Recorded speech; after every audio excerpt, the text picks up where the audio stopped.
بسم اللہ الرحمن الرحیم۔ السلام علیکم۔ کیسے ہیں آپ سب بچوں؟ امید ہے سب خیر خیریت سے ہوں گے، اپنا خیال رکھ رہے ہوں گے، بلکہ اپنے جو ارد گرد آپ کے رہتے ہیں ان کا بھی خیال رکھ رہے ہوں گے۔ آج کے سبق کی جانب بڑھتے ہیں بیٹے۔ آج ہمارے سلیبس کا 14واں ہفتہ ہے، 14ویں ہفتے کا دوسرا دن ہے، اور ہم سبق نمبر 10 ملکی پرندے اور دوسرے جانور اسے پڑھ رہے تھے، جس کے مصنف شفیق الرحمان صاحب ہیں۔ ملکی پرندے اور دوسرے جانور جو ہے یہ صنف ادب کے اعتبار سے مضمون ہے، اور اس کا جو ماخذ ہے یعنی جس کتاب سے لیا گیا ہے وہ ہے مزید حماقتیں۔ بیٹے آج کے مقاصد کا جائزہ لیتے ہیں۔ آج ہم سبق کے اختتام تک یقیناً اس قابل ہو جائیں گے کہ آپ لوگ پرندوں اور جانوروں کی علامتی خصوصیات سے روشناس ہو سکیں۔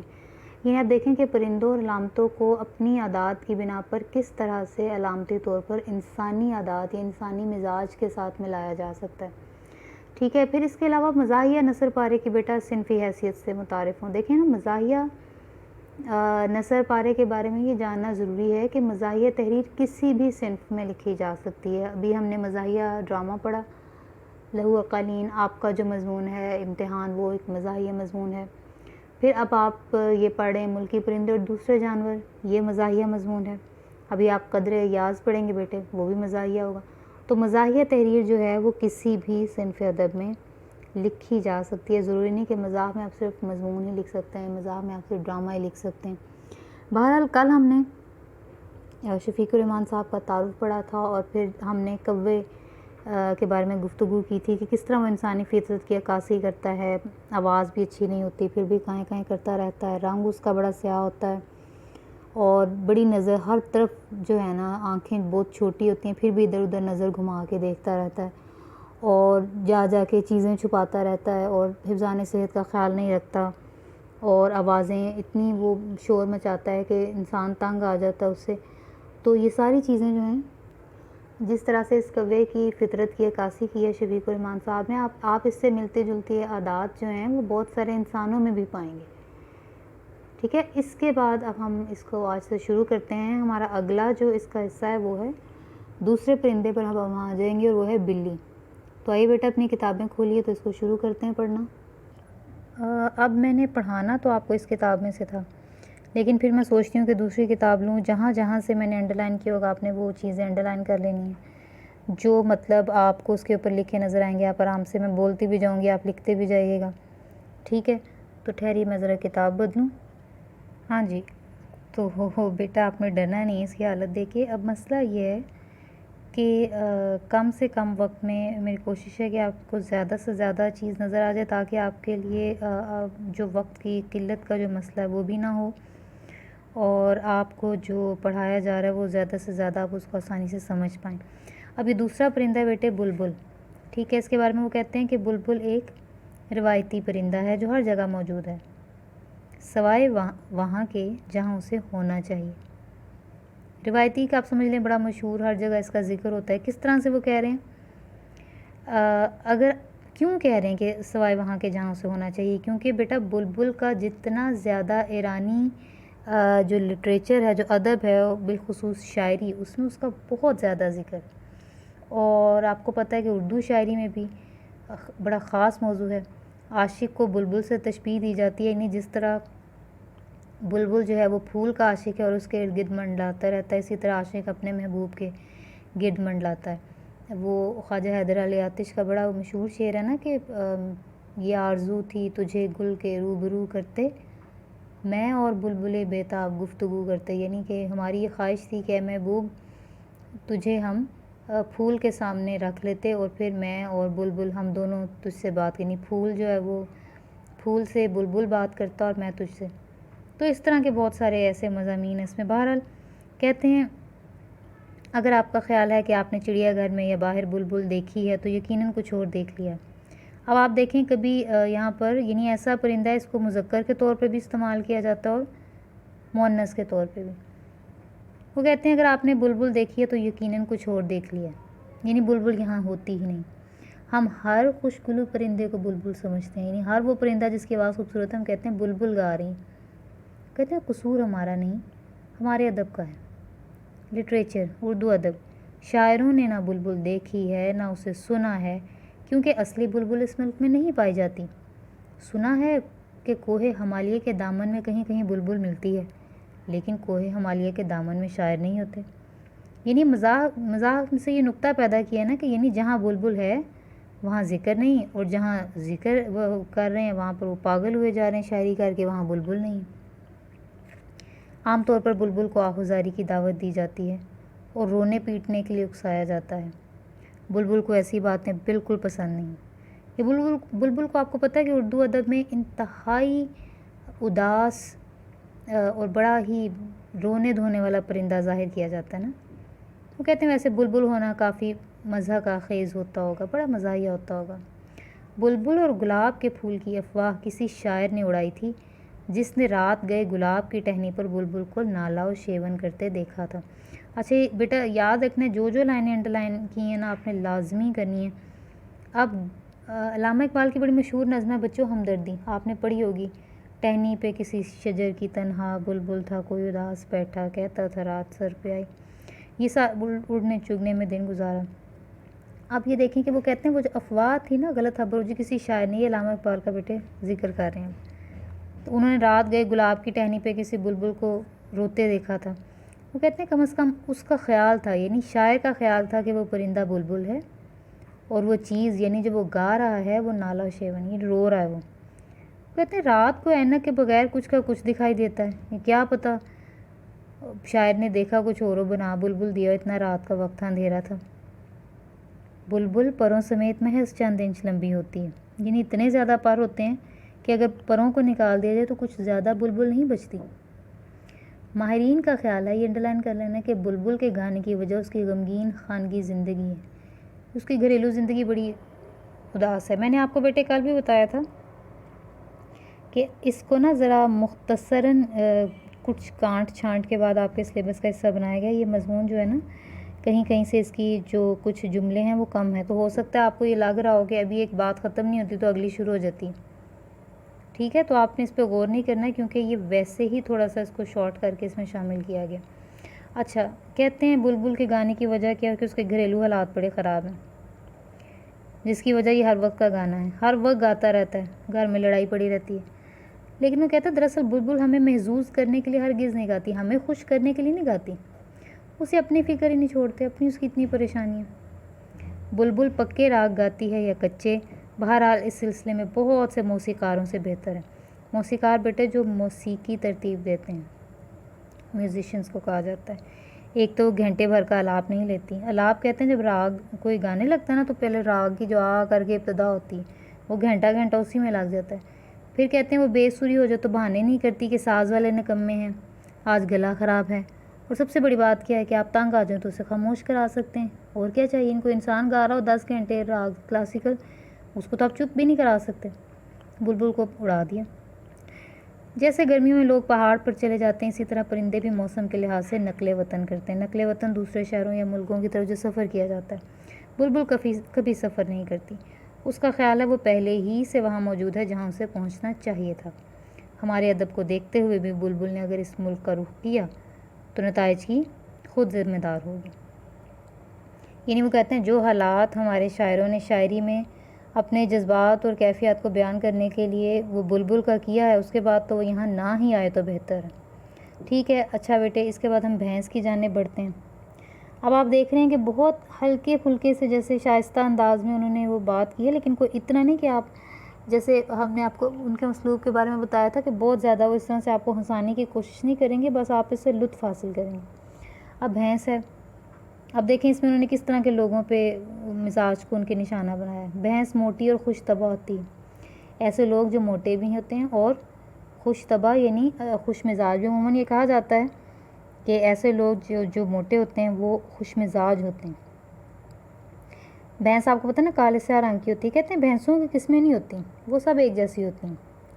بھینس کا وجود بہت سے انسانوں کے لیے باعث مسرت یعنی خوشی کا باعث ہے۔ بھینس کا ہم اثر چوپایا گائے دنیا بھر میں موجود ہے، لیکن بھینس کا فخر صرف ہمیں ہی نصیب ہے۔ ہم اثر ساتھی چوپایا 4 ٹانگوں والا جانور کون سا ہے؟ گائے۔ لیکن وہ کہتے ہیں گائے دنیا بھر میں پائی جاتی ہے لیکن بھینس یہیں پر، اس کا فخر یعنی صرف ایشیا کا جو علاقہ ہے بس یہیں پر ہوتی ہے۔ تبت میں گائے کے وزن پر سرا گائے ہوتی ہے، سرا بیٹے مخلوط جانور، ٹھیک ہے، یعنی 2 جانوروں کی نسل سے جو ایک جانور مزید بنایا جائے، جیسے خچر ہے، اسی طرح سے ایک سورا گائے بھی ہوتی ہے، لیکن وہ کہتے ہیں سورا بھینس کا ہی نہیں ہوتی۔ بھینس کے بچے شکل صورت میں ننیال اور ددیال دونوں پر جاتے ہیں، یعنی ننیال والے بھی کالے ہیں اور ددیال والے بھی کالے ہیں، لہٰذا فریقین ایک دوسرے پر تنقید نہیں کر سکتے، یعنی نقص نہیں نکال سکتے کہ بچہ بدصورت ہے تو ددیال پہ گیا، خوبصورت ہے تو ننیال پہ گیا، یہ اس طرح سے نا۔ پھر کہتے ہیں بھینس سے ہماری محبت بہت پرانی ہے، بھینس ہمارے بغیر رہ لے، لیکن ہم بھینس کے بغیر ایک دن نہیں رہ سکتے۔ آج کل یہ شکایت عام ہے کہ لوگوں کو کوٹھی ملتی ہے تو ایسی جس میں گیراج تک نہیں ہوتا جہاں بھینس باندھی جا سکے۔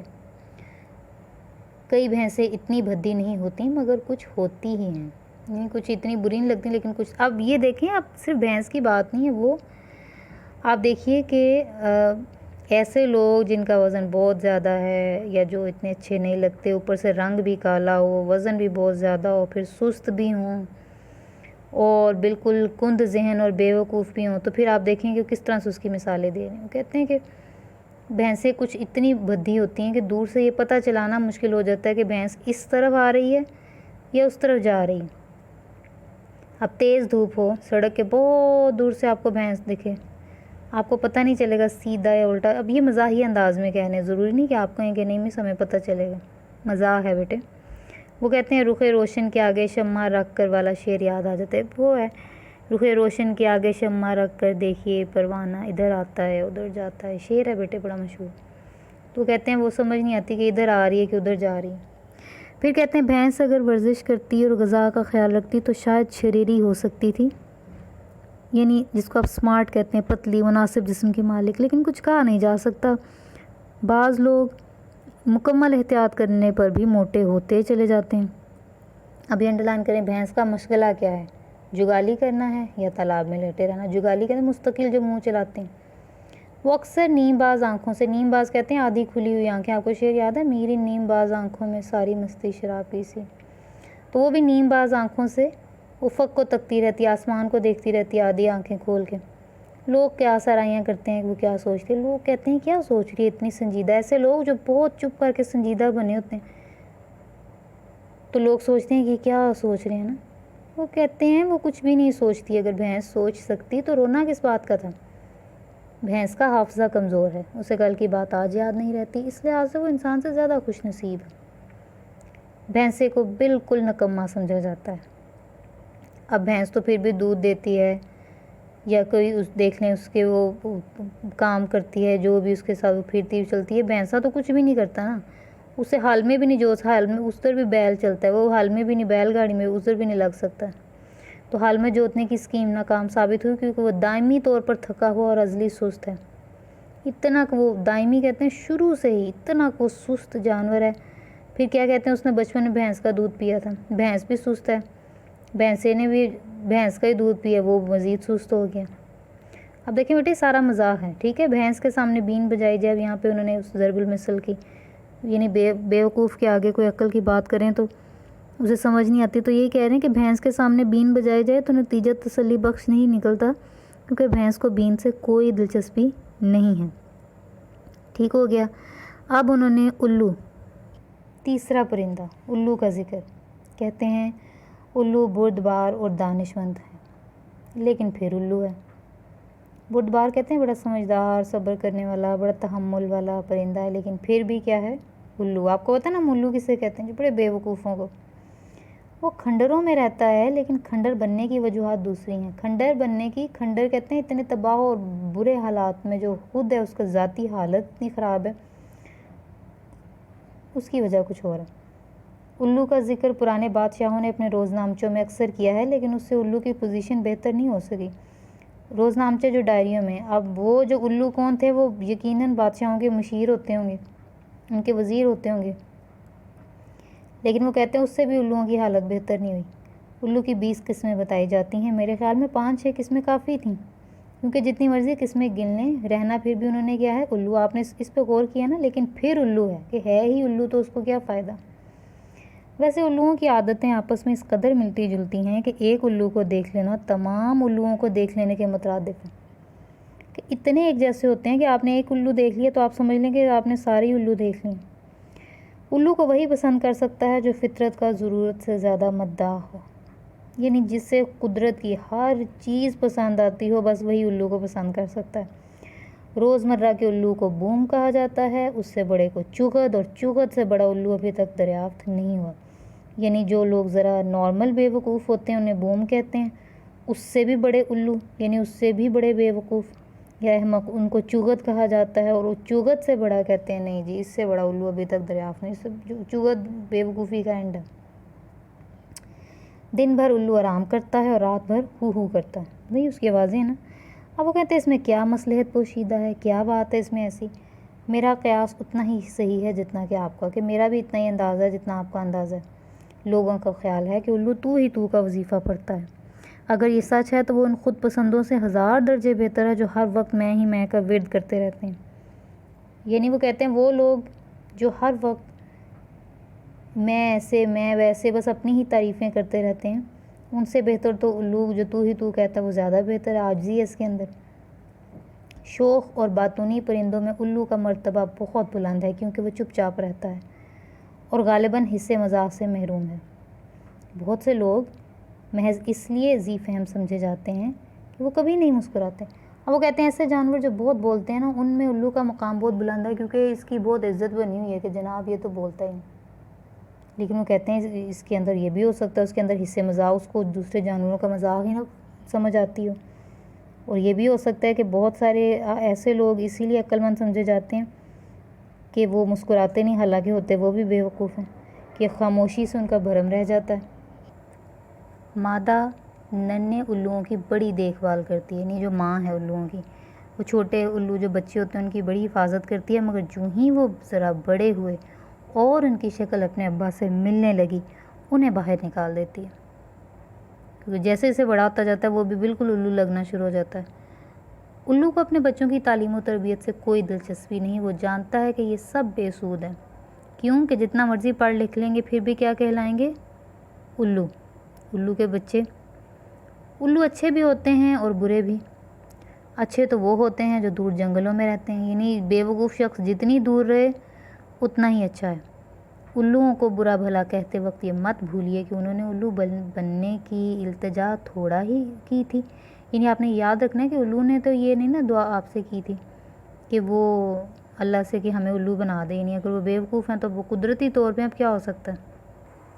اچھا جی بچوں، آج کے لیے ہم نے اتنا ہی سبق پڑھنا تھا۔ انشاءاللہ اگلا جو ہمارا سبق ہوگا، جو لیکچر ہوگا، اس میں ہم بلی کے ساتھ اس کی ساری مشق مکمل کر لیں گے۔ اب گھر کا کام یہ ہے کہ آج ہم نے جتنا سبق پڑھا آپ نے اس کی پڑھائی کرنی ہے، اور اس کے علاوہ علامہ محمد اقبال کی جو نظم ہے ہمدردی وہ آپ نے پڑھنی ہے، جس میں بلبل کا ذکر آپ چھوٹی کلاسز میں پڑھ کے آئے ہوں گے، ایک مرتبہ آپ وہ ضرور پڑھ لیجیے گا۔ تو آج کا ہمارا سبق ختم ہوا، اپنا بہت سارا خیال رکھیے گا، امید ہے آپ کو سمجھ آ گئی ہوگی بیٹے۔ فی امان اللہ، اللہ حافظ۔